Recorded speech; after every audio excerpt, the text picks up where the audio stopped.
नमस्कार फ्रेंड्स, आपके स्वास्थ्य मस्त तंदुरुस्त होने की कामना करने के साथ मैं इस वीडियो में एक कहानी के रूप में स्वास्थ्य संबंधी जानकारी देने जा रहा हूँ।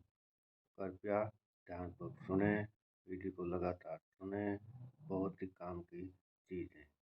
तो एक कहानी के रूप में ये जानकारी है कि आयुर्वेद के बड़े ज्ञाता अपने शिष्यों से कहते हैं कि बच्चों, क्या आप जानते हैं कि शरीर की सफाई कितनी ज़रूरी है?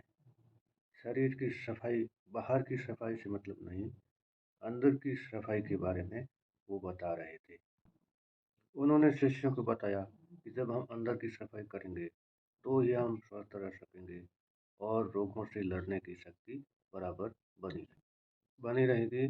और जो कि बहुत ही अत्यंत ज़रूरी है और ऐसा बहुत से लोग जानते भी नहीं हैं, अनभिज्ञ हैं।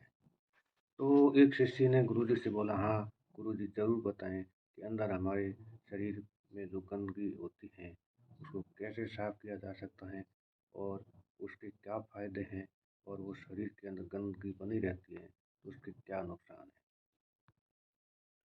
शिष्य की बात सुनते हुए गुरुजी ने मन मन मुस्कुराते हुए बताया कि सबसे पहले तो ये जानना ज़रूरी है कि शरीर के अंदर गंदगी जाती कैसे है और अंदर से साफ और स्वस्थ कैसे रह सकते हैं। गुरुजी ने आगे बताया कि हम जो अन्न खाते हैं वो पेट में जाके टूटता है, उसमें और रस मिलते हैं और छोटी और बड़ी आंत से खाना में जो ऊर्जा होती है, पोषक तत्व है, उसका संघरण होता है और फिर ये वेस्ट के रूप में बाहर निकल जाता है। गुरुजी ने जो खाना हम खाते हैं उसको पचने का समय भी बताया है। जो हम खाना खाते हैं उसमें यदि फलाहार लेते हैं तो फलों को पचने में लगता है 3 घंटे, और सब्जियां लेते हैं तो सब्जियां खाने को पचने में लगता है 6 घंटे, और दाल और चावल जो लेते हैं बड़े भारी होते हैं, उनको पचने में तो 8 से 18 घंटे तक लग जाते हैं।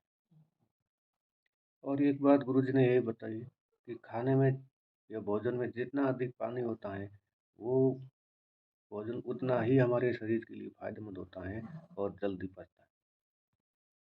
लेकिन हमने देखा होगा कि अधिकांश लोग 3-3, 4-4 घंटे से खाते रहते हैं। इसका मतलब क्या हुआ कि हमारे अंदर जो पहले से पेट में पड़ा हुआ खाना अच्छी तरह से पचा नहीं, और हमने ऊपर से और अंडा। इसका क्या परिणाम होगा? इसका परिणाम ये होगा कि अंदर पहले से जो अधपचा जो खाना पड़ा है, वो सड़ने लगेगा, उससे अपच हो जाएगी, और वो उसी खाने से, जैसे हम बाहर हमारे खाना पड़ा रहता है 2-3 दिन तक, यदि हमारे घर में किसी कारणवश खाना पड़ा रहता है तो उसमें फंगस जम जाती है। उसी तरह अंदर से जो अपच और अर्धपचा खाना होता है उसमें फंगस बनती है, कीड़े बनते हैं, वायरस बन जाते हैं। और कोई कोई खाना तो 6 6 महीने और साल भर तक पड़ा पड़ा सड़ा रहता है, सड़ता रहता है। बिस्किट, नमकीन, चाय, चाउमीन, ब्रेड, बर्गर, चीज़, न जाने जो किस किस तरह की चीज़ें हम ले लेते हैं बाहर जाके, वो सारी चीज़ें सड़ती रहती हैं। वो अप्राकृतिक चीज़ें होती हैं, सीधे प्रकृति से नहीं मिलती हैं, बनावटी होती हैं। तो इस प्रकार का हमारे वो बॉडी में हज़म होने में समय लगता है, और हमारा बॉडी का ऐसा सिस्टम भी नहीं है कि उनको जल्दी से हज़म कर सके, जिसके कारण वो हमारे स्वास्थ्य के लिए हानिकारक खाना बन जाता है। सामान्य विज्ञान में हमने पढ़ा है कि आंतों की दीवारों पे अंगुलियों जैसे उभार होते हैं।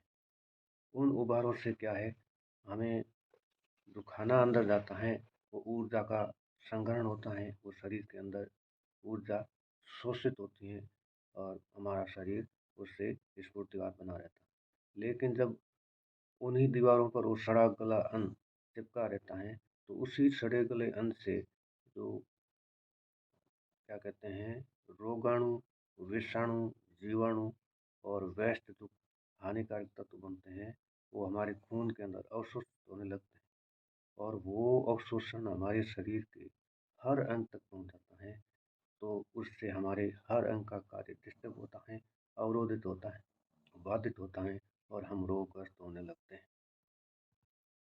और दूसरी बात, जब हम नया अन्न लेते हैं, उसका भी सही से अवशोषण नहीं होता है, क्योंकि पहले से सड़ा गला अन्न हमारे आंतों, पेट और जिन-जिन भागों में है वहाँ पड़ा-पड़ा रहता है, तो नए भोजन से हमें फ़ायदा भी बहुत कम मिल पाता है। इस प्रकार के अन्न से गंदे विषैले पदार्थ बनते हैं, जिससे हमारा खून में जो ये मिलते रहते हैं लगातार, और उससे खून बहुत गाढ़ा हो जाता है, और उस गाढ़े खून को जो हमारा हृदय है वो हमेशा 24 घंटे जब तक हम जिंदा रहते हैं तब तक कार्यशील रहता है और खून की सफाई करता है।